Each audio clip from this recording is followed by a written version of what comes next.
Hoy toy, welcome to Transfixed, the channel that is seeing red, and this is certainly not a new idea, but I wanted to customize the Marvel Legends Hand Ninja into a Arashikage Red Ninja for my Cobra and gijoe forces.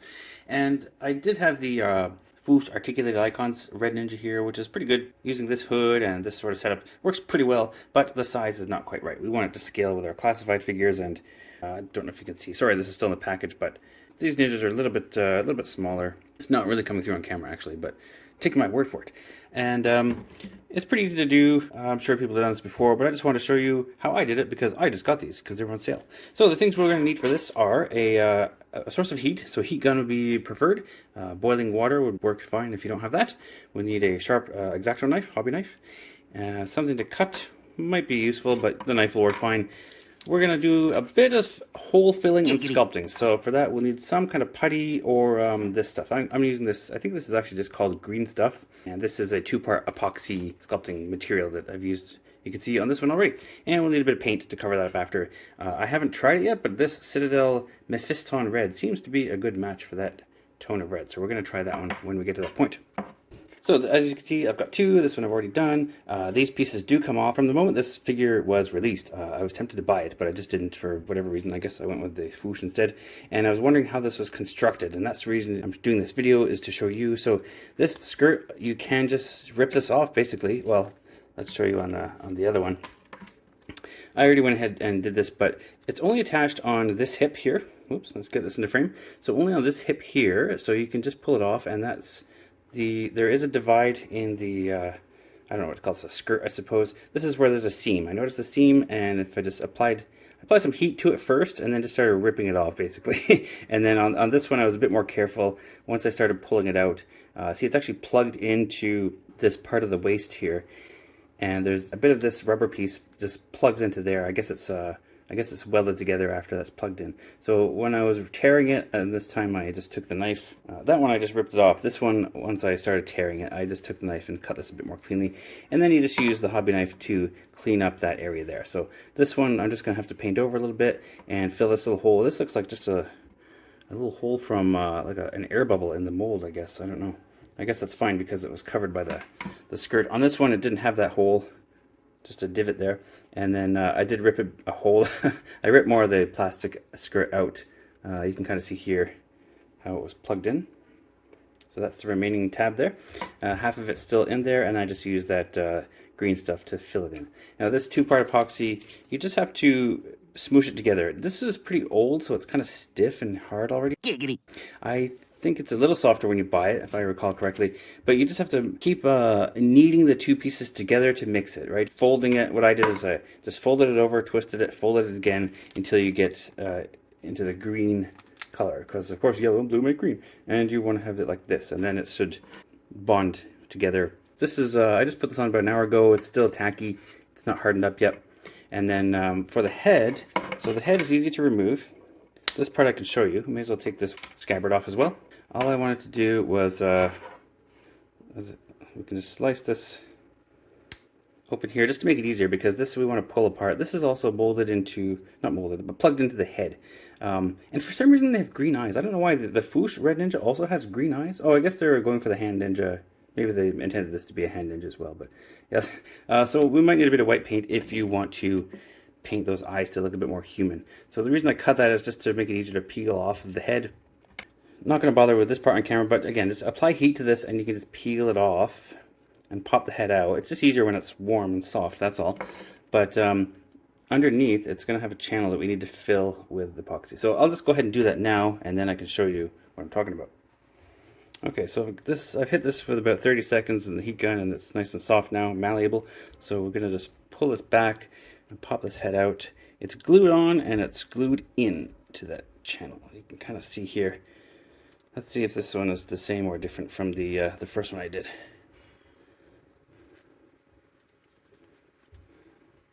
Okay, now I've got it inside out. You can kind of see how it goes together here. I suppose we could cut this off with the knife too, but maybe I will. I'll just do a bit of that. I don't want to damage the head though, so.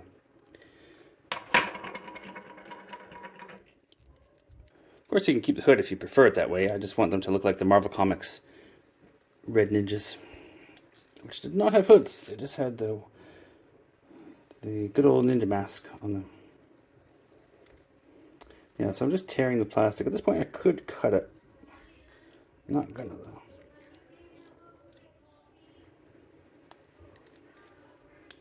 There we go. Okay, now it's out. So you can see the channel in the head there. That's for the hood to fit into.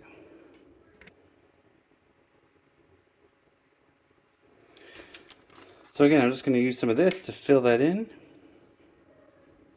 This one came off more nicely, actually. I can use the hobby knife to scrape off this plastic here. This one had a bit of glue here that I had to shave off. That's why there's a bit of green stuff on here, because there's a clump of glue there that I had to shave off with a knife, and then just to smooth it over, I put a bit more there. And then obviously, I've also got these parts on the side. Now that is because in the comics they had these little flaps in the mask, right? And it looked a bit like cat ears, and it's quite a distinctive feature, although subtle, on those Marvel Comics Red Ninjas. And I wasn't sure about replicating that. In the later comics, they actually didn't illustrate those, but and you could just do that. It'd be much easier just to fill in the gap, and then if you want, you can paint this a different color red too. But you don't have to have that. But I decided, I'll try it. And then it took me a couple of attempts to get the shape right. I don't know if I've got it perfect, but we'll see when I paint it how it looks. But I think that's a pretty close approximation of those flaps. Just a bit of the sculpting green stuff on there. And it depends how brave you are. If you want to try the sculpting, of course, try that. If not, I think it would look fine without it. So now we've got those two prepped. I'm going to fill this one in. So I'm going to put a bit of green stuff here and on the head. Alright, time to check in on these two fellows here. Now, I have painted the side little blob here, and on this one as well. And it's, I think I got really lucky with that color. I think that's a really good match. That Mephiston red. And that's going to work. So I just did a little bit of painting. I couldn't decide if I wanted to paint this neck piece here, so I did the back, and I think I do like that painted better. Also, it's going to make it easier to just blend the head in. See how I painted the head on the side here, and I think having the same color on the neck will be better. I was just worried about the joint, but it's mostly covered up by the head anyway. And then as far as the sculpting goes, I may try to snooze this a little bit. Snooze. Someone just rang my doorbell. It looks a little bit rough. I may try to smooth this out a little bit, but it looks pretty good. And then this is pretty dry. Now I left a little piece of this the green stuff so that I could test and see when it's dry. Now this feels pretty solid. I can still kind of, yeah, it's hardening up pretty well. I've left this about well, it's been over 24 hours. Bit more time, and I think that'll be nice and solid. I didn't want to paint it until it was dried. I also painted the eyes with a tiny brush and some white paint. Now we should use gloss for eyes because eyes are shiny. So I've got the white. I didn't have any gloss though, so there's a matte white. And then I'll try to find some gloss to pick out the pupils with. But I think that's a little bit better. Anyway, I'll go ahead and finish the painting, and then we'll come back to it. Two heads are better than one. Alright, so this is a little update. I've done some sanding on these. So I used a fine grit sandpaper, fairly fine grit. Sorry, I don't know what it is. It is emery cloth, actually.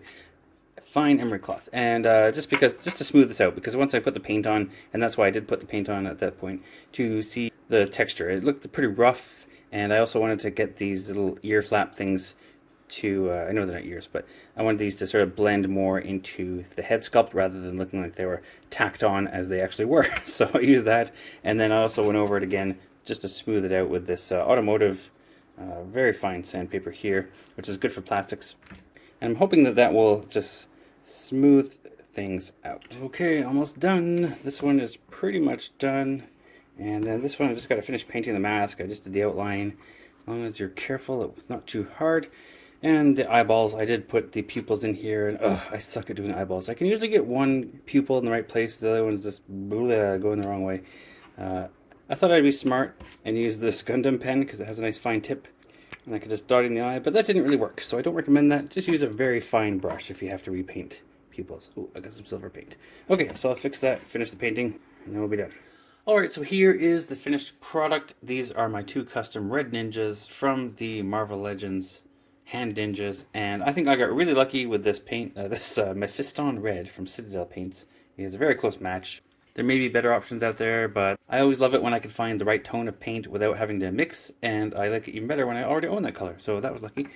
These are good. I think that, I don't know, well, you tell me. I think I was able to fix the eyes a little bit.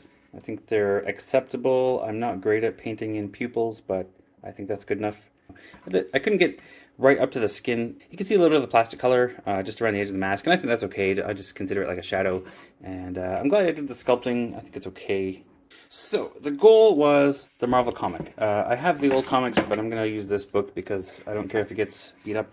This was the goal. I wanted them to look like the Marvel Red Ninjas. Now, these are all painted in one tone of red pretty much, and that's fine. I mean, it's a comic book. They kind of simplify the colors. I'm okay with this not being perfectly page accurate. You know, I didn't paint the wrist wraps or the ankle wraps or the tabby boots or anything like that. But I think that's okay. I did paint here, you know, to make it blend in with the hood. I think I'm happy with this. I like it being all one color except for those bits. I don't mind having a bit of extra detail. Also, the main thing is I don't like to paint moving parts and joints if I can help it. I had to do it with the neck, of course, but that's close enough for me. So I think that's pretty good. I really have always loved these ninjas, and I don't know why we didn't get figures of these proper figures. The first Red Ninja we got was that horrible pink weird thing that came with a Ninja Force vehicle. Yeah, back in the 90s, I think it was. We need a figure of Scarlet in this disguise, by the way. Let's see if there's more Red Ninjas. Oh, here we go. Here's Storm Shadow discovering that the Cobra Eel is an Amazon exclusive and just laying waste to those, making short work of those eels. Yeah, that's pretty much it. There's maybe a few more panels. Yeah, here we go. There's the Red Ninjas in action. I don't even know if they're called the Red Ninjas. I guess they're just Arashikage Ninjas. Yes, great stuff. This is from yearbook number 3, by the way. They appeared all throughout the Marvel run, but yearbook number 3, I think, is where I mostly remember them from in my mind's eye, as they say. And I'll do a bit more of a comparison so you can see what they look like here with the Fwoosh Articulated Icons Ninja, which I was using up until this point. This one also had green eyes, but I think I tried to white them out. Did I? I can't really tell. So that's a little bit undersized, a little bit under... less than we want. And there's the my custom Storm Shadow that was standing in until I got this retro guy here. I don't know why this Storm Shadow's toes are angled up. I guess that's good for some poses, but not for just standing. Try not to use the base so you can actually see the height. Alright, so there is my ninja lineup. I'm okay with ninjas being a little bit smaller than you know, soldiers. These are stealthy operatives. These are agile assassins. They don't need to be big, big bulky soldiers. Although Storm Shadow looks like he's been hitting the gym pretty hard there. And then if we remove these two out of the picture, you can see what they look like with their former boss. I don't know. So, what do you guys think? Is that a decent enough Red Ninja representation? I am happy with it for now. I don't know if I mentioned it before, but I actually do like the Red Ninja that came out in the Classified line. I just don't like it as a Red Ninja. Like, this is what I wanted out of a Red Ninja. That one, I guess I could see being like a ninja general or some sort of elite. I don't know. But it looks like kind of a mix of a Night Creeper with a Red Ninja to me, so I don't know. Anyhow, that's my Red Ninja custom. And I'm happy with this pajama squad I got here. That's it for tonight. Thanks for watching.